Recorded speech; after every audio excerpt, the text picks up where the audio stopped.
নমস্কার, আমি পৌশালী ব্যানার্জি। আজকে চলে এসেছি আমার নিজের হাতের একটি রান্না নিয়ে। সেটি হচ্ছে সয়া চাপ। এর পদ্ধতিটা আমি তোমাদের দেখাচ্ছি কিভাবে কি করব।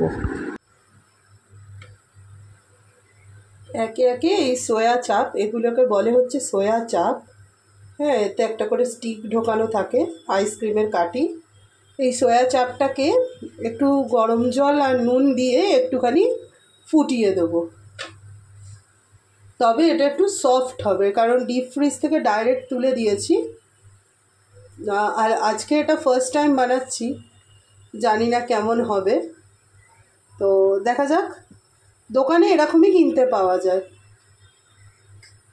তো আমি ডাইরেক্ট দোকান থেকে এটা ফ্রোজেন কিনে এনেছি। তো তোমাদের পরপর স্টেপগুলো আমি দেখাতে থাকবো। সব কটা সয়া চাপ যা যা ছিল দিয়ে দিয়েছি। এবার এটা একটু ফুটুক, ফোটাবার পরে এটাকে নামিয়ে নেব। এটা ধীরে ধীরে ফুটে উঠেছে, তো এবারে একটা একটা করে আমি সয়া চাপ তুলে নিয়ে একটা একটা করে তুলে নিয়ে এইখানে আমি ঠান্ডা জল রেডি করে রেখেছি, এইখানে আমি দিয়ে দিলাম। এখান দিয়ে একটা করে গরম নেব, গরম জল থেকে একটা করে নেব, নিয়ে আবার ঠান্ডা জলে দিয়ে দেব। দেখে নাও, নরম হয়ে গেছে, দিয়ে ঠান্ডা জলে দিলাম।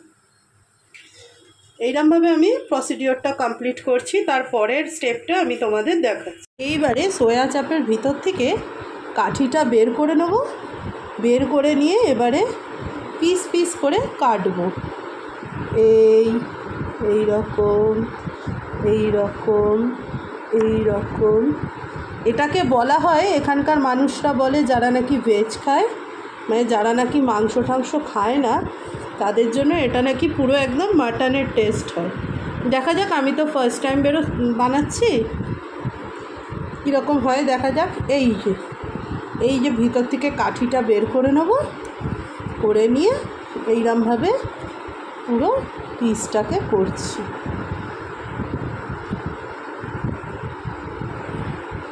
আমি আমার ঘরোয়া পদ্ধতিতে করব, আমি কোনো রেস্টুরেন্ট স্টাইলে নয়, আমি ঘরোয়া পদ্ধতিতে করব। তো এইরকমভাবে বাকি সয়া চাপগুলোকেও আমি কেটে নিচ্ছি। কেটে নেওয়ার পরে পরবর্তী প্রসেসটা বা স্টেপটা আমি তোমাদের দেখাচ্ছি কিভাবে এবারে এর কারিটা বানাবো। এবারে আমি প্রত্যেকটা সয়া চাপকে কেটে নিয়েছি। কেটে নিয়ে ওভেনে কড়াইটা বসিয়ে দিয়েছি। এরপরে আমি দিয়ে দেবো পরিমাণ মতো একটু রিফাইন অয়েল, যেটা দিয়ে এটাকে পুরো ভাজা হবে।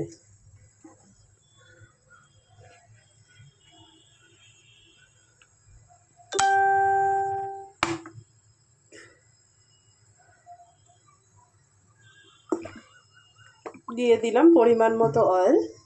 আমরা একটু কম তেল খাই, সেই জন্য যতটা পারি একটু কম তেল দিই। তো তেলটা গরম হোক, তারপরে আমি একে একে সয়া চাপের পিসগুলোকে কড়াইতে ছেড়ে দেবো।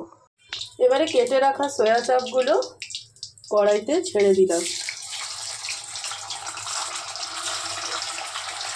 ও ফ্রাই হতে থাকবে।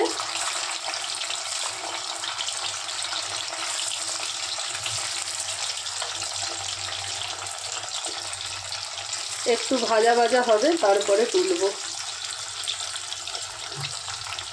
বুঝতে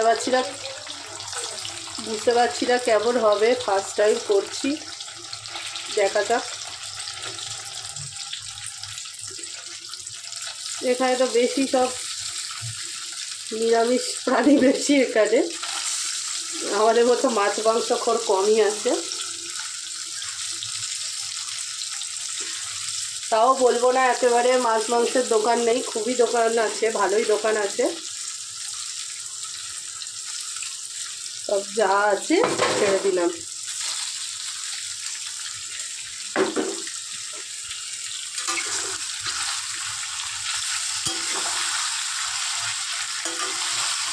একটু ফ্রাই করে নিই, তারপরে কারিটা কীভাবে বানাবো তোমাদের দেখাচ্ছি। তেল গরম হচ্ছে, ফ্রাই করে রেখে দিচ্ছি সয়া চাপগুলোকে। এবারে ফোড়ন দিয়ে দেবো জিরে, তেজপাতা, শুকনো লঙ্কা।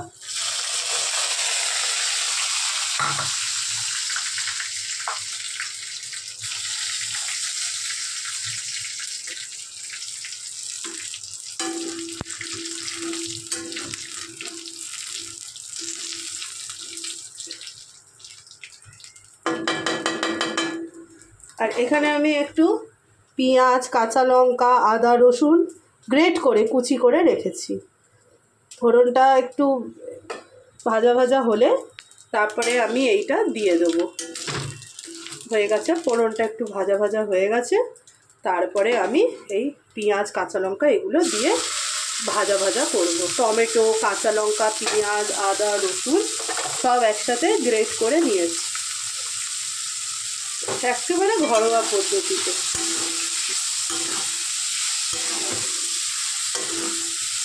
তা ভাজা ভাজা হতে থাকুক,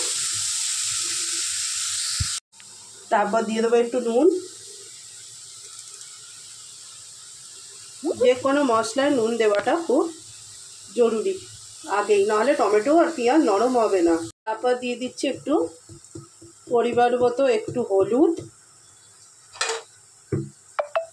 মশলাটা হচ্ছে, তারপরে দিয়ে দেবো একটু ধনে জিরে গুঁড়ো। ধনে জিরে গুঁড়ো একটু দিয়ে নাড়তে থাকবো। খুব একটা বেশি কিছু দেওয়ার নেই, যতক্ষণ না কষা কষা হয় নাড়তে থাকবো।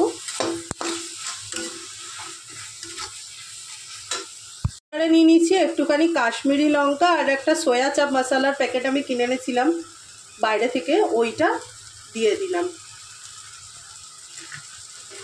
দিয়ে আবার নাড়তে থাকবো।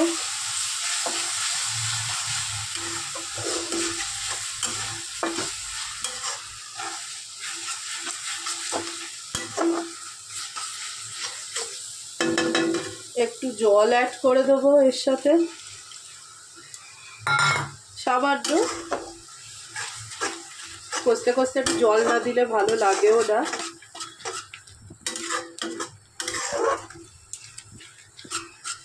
গন্ধ তো দারুণ বেরোচ্ছে, তারপর দেখা যাক।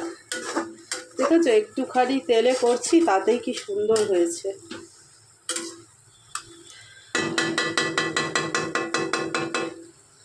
আর এইবারে দেবো, আমার ঘরে একটুখানি দই ছিল, সেই দইটা আমি একটু পাঞ্চ করব জাস্ট ফর টেস্ট।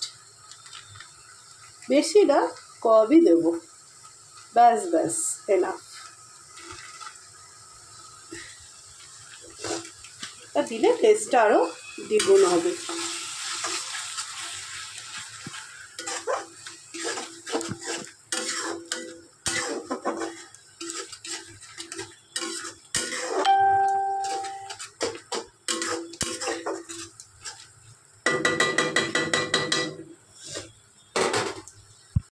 এই যে মশলাটা হচ্ছে, কালারটা দারুণ বেরিয়েছে।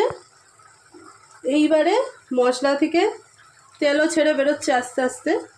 তো আমি কেটে রাখা আর ভেজে রাখা সয়া চাপগুলো দিয়ে এবারে নাড়তে থাকবো। ফুটলেই রেডি হয়ে যাবে সয়া চাপ ঘরোয়া পদ্ধতিতে। আর নামানোর সময় একটুখানি যদি গরম মশলা ছড়িয়ে দাও, আর কারোর ঘরে যদি ধনেপাতা থাকে তাহলে একটু দিয়ে দিলে, কাসুরি মেথি দিয়ে দিলে দ্বিগুণ স্বাদ হবে। তারপর তোমাদের দেখাচ্ছি ডিশটা কীরকমভাবে রেডি হলো।